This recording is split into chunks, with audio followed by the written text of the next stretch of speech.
Hello बच्चों, कैसे हो आप सब। आशा करती हूँ घर पे आप सभी स्वस्थ होंगे। पिछली वीडियो में बच्चों मैंने वर्ण संयोजन और वर्ण विच्छेद का टॉपिक आपको करवाया था। आज मैं आपको पाठ 1 का अभ्यास करवा रही हूँ, ध्यान से समझना। तो चलिए बच्चों शुरू करते हैं। आपके पाठ 1 का पहला प्रश्न है उच्चारणम कुरु।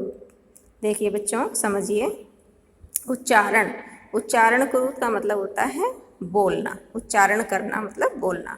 तो ये जो शब्द आपको नीचे दिए गए हैं इनका आपको उच्चारण करना है, मतलब आपको बोलना है। छात्र है बेटा, अगर इस पे विसर्ग नहीं हो तो ये केवल छात्र बोला जाएगा। लेकिन जब ये 2 बिंदु जो हैं मैंने पहले भी बताया आपको, इन्हें कहते हैं विसर्ग। तो जब किसी शब्द के बाद विसर्ग लगा होता है तो वो जो विसर्ग होता है वो है का उच्चारण देता है की ध्वनि देता है, तो हम इसे बोलेंगे छात्र है। आगे देखो, गज है, घट है, शिक्षक है, मकर है, दीपक है, मयूर है, बिडाल है, अश्व है, शुक है, मूषक है, चंद्र है, बालक है, चालक है, गायक है। समझ आया बच्चों? आगे चलिए।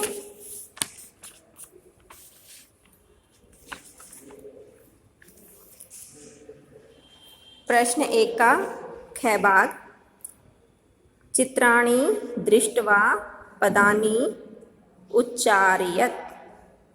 समझ आया बच्चों? चित्राणि मतलब चित्र, जो यहाँ पर चित्र बने हुए हैं उन चित्र को दृष्टवा मतलब देखकर, पदानी पदानी मतलब ये जो शब्द दिए हैं इनको कहते हैं पद। ये इन शब्दों को उच्चारयत, उच्चारयत मतलब उच्चारण करो या बोलो। तो यहाँ देखो पिक्चर किसकी है, तस्वीर किसान की। तो ये क्या है, कृषक है, किसान। वृषभ है, वृषभ है मतलब बैल। भल्लुक है, भालू। मंडूक है, मेंढक। कपोत है, कबूतर। पर्यंक है, पलंग। दूरभाष है, टेलीफोन। काक है, कौआ। शौचिक है, दर्जी। समझ आया बच्चों? आगे चलिए। अब आप प्रश्न 2 देखिए, इसका क्या भाग, वर्ण संयोजनेन पदम लिखत। आपको वर्णों को, ये जो अलग अलग वर्ण दिए हैं इनको मिलाकर लिखना है। ये प्रश्न मैं आपको पहले वीडियो में समझा चुकी हूँ। दूसरे प्रश्न का बेटा जो ख भाग है वो देखिए, पदानाम वर्ण विच्छेदनम प्रदर्शय। ये वाला पार्ट भी मैं आपको पिछली वीडियो में करवा चुकी हूँ। अगला तीसरा प्रश्न देखिए बच्चों, उदाहरणम दृष्ट्वा रिक्त स्थानानि पूरयत। उदाहरण को दृष्टवा मतलब देखकर, खाली स्थान पूरयत मतलब भरो। तो पहला उदाहरण देखिए बच्चों, चषक है, चषकौ, चषकहा। मैंने आपको वीडियो में बताया था कि संस्कृत भाषा में 3 वचन होते हैं, एक वचन, द्विवचन और बहुवचन। यहाँ पर ऐसे दिया, चषक है मतलब 1 गिलास, चषकहु मतलब 2 गिलास, और चषकहा मतलब अनेक गिलास, मतलब 2 से ज़्यादा, चाहे वो कितने भी हो सकते हैं, अनेक। तो 1 गिलास, 2 गिलास, अनेक गिलास। तो इसी प्रकार अगली लाइन में आपको एक शब्द दिया है, बाकी 2 शब्द आपको खुद बनाने हैं। बच्चों मैंने आपको बालक का रूप करवाया था। ये जितने भी शब्द हैं यहाँ पर दिए हैं वो बालक के रूप की जो प्रथमा विभक्ति मतलब पहली जो लाइन थी उसी के अनुसार बनेंगे। तो इसमें बनेगा बच्चों बलिवर्ध। मैं लिखकर आपको बताती हूँ, बलिवर्ध है। बलिवर्धौ दिया है, यहाँ आएगा बलिवर्धः। ऐसे ही बच्चों यहाँ पे शुनकः दिया है, मतलब एक कुत्ता। शुनकौ, शुनकौ मतलब 2 कुत्ते। और शुनकः मतलब 2 से ज़्यादा, अनेक कुत्ते। अगला देखो बेटा, यहाँ मृगहा दिया है। मृग मतलब हिरण होता है। मृगहा मतलब बहुवचन दिया है। यहाँ पर एक वचन और द्विवचन आपको बनाना है। तो एक वचन में बनेगा बेटा मृग है, द्विवचन में बनेगा मृगऊ, और बहुवचन यहाँ दिया है मृगहा। मतलब एक हिरण, दो हिरण, दो से ज़्यादा मतलब अनेक हिरण। अगला दिया है बेटा आपको द्विवचन दिया हुआ है, आपको एक वचन और बहुवचन आपको बनाना है। तो शौचिकऊ दिया है, तो एक वचन में बनेगा बच्चों शौचिक है। शौचिकऊ दिया है शौचिकः, शौचिकः। आगे देखिए बेटा मयूर है, मयूरऊ, मयूरः। समझ आया बच्चों? प्रश्न नंबर 4 देखिए, चित्राणि दृष्ट्वा संस्कृत पदानि लिखत। चित्र को देखकर संस्कृत पद लिखना है, मतलब उनकी संस्कृत आपको यहाँ लिखनी है। तो पहली तस्वीर देखो बेटा हाथी की है, हाथी को संस्कृत में कहते हैं गज है। दूसरी तस्वीर देखो बच्चों कौवे की है, उसको कहते हैं काक है। और तीसरी तस्वीर है बेटा चंद्रमा की, तो उसे कहते हैं संस्कृत में चंद्र है। समझ आया? आगे चलिए, अगली तस्वीर देखिए बच्चों, ताले, ताला है ये, तो ताल है, भालू को कहते हैं भल्लुक है, और ये है बिलाव, बिल्ला, उसे कहते हैं बिड़ाल है। ये प्रश्न यहाँ खत्म हो गया, आपका समाप्त हो गया है। अगला प्रश्न देखिए बच्चों, प्रश्न 5, चित्रम दृष्ट्वा उत्तरम लिखत। चित्र को देखकर आपने यहाँ प्रश्न के उत्तर लिखने हैं। तो पहला प्रश्न समझिए बच्चों, बालक है किम करोति। ये बच्चा है, बालक है, बालक। किम मतलब क्या, करोति मतलब कर रहा है या करता है। तो यहाँ चित्र में क्या दिखाई दे रहा है, बच्चा पढ़ रहा है। तो बालक है पठति, बच्चा पढ़ता है। अश्वऊ किम कुरुते, अश्वऊ, देखो बेटा ये द्विवचन है, अश्वऊ, अश्व, अश्वऊ, अश्वः। तो यहाँ दो घोड़े हैं, तो अश्वऊ, अश्वऊ किम कुरुते है, दो घोड़े क्या करते हैं या क्या कर रहे हैं। तो आपको लिखना है अश्वऊ धावत है, घोड़े दौड़ रहे हैं। तीसरा प्रश्न देखिए बच्चों, कुक्कुरः किम कुर्वन्ति। कुक्कर कुत्ता, लेकिन यहाँ कुक्कुरा है बहुवचन है, मतलब यहाँ 3 कुत्ते हैं चित्र में देखो बच्चों, 2 से ज़्यादा है, इसलिए यहाँ बहुवचन लगाएंगे। कुक्कुरः किम कुर्वन्ति, कुत्ते क्या कर रहे हैं। तो कुक्कुरा बुक्कन्ति, भौंक रहे हैं। समझ आया बच्चों? आगे चलिए, छात्रौ किम कुरुते, यहाँ छात्रौ है, देखो बच्चों द्विवचन है, छात्र है, छात्रौ, छात्रः। तो छात्रौ है मतलब द्विवचन, यहाँ 2 बच्चे हैं। तो छात्रौ किम कुरुते, 2 बच्चे या 2 छात्र क्या कर रहे हैं। छात्रौ वदते हैं, छात्र बोल रहे हैं। आगे देखिए, कृषक है किम करोति। कृषक कौन होता है, किसान। किम मतलब क्या, करोति मतलब करता है। किसान क्या करता है या किसान क्या कर रहा है। कृषक है क्षेत्रम कर्षति, जो कृषक है, किसान है, वो खेत को कर्षति मतलब जोतता है या जोत रहा है। अगला प्रश्न देखो, गजऊ किम कुरुते। गजऊ यहाँ द्विवचन है बच्चों, गजऊ मतलब हाथी, 2 हाथी। किम कुरुते क्या कर रहे हैं। तो गजऊ चलता है, 2 हाथी या हाथी चलते हैं या चल रहे हैं। समझ आया होगा बच्चों? आगे देखिए प्रश्न 6, पदानि संयोज्य वाक्यानि रचयत। पदानि मतलब शब्द, संयोज्य मतलब मिलाओ, और वाक्यानि रचयत वाक्य को बनाओ। तो सबसे पहले हम इनको मिलाएंगे।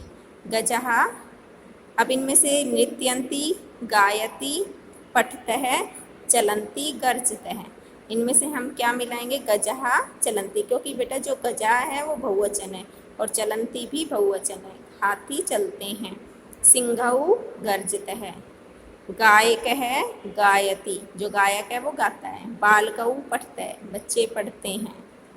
मयूरः नृत्यन्ति, मोर नाचते हैं। समझ आया बच्चों? आगे चलिए,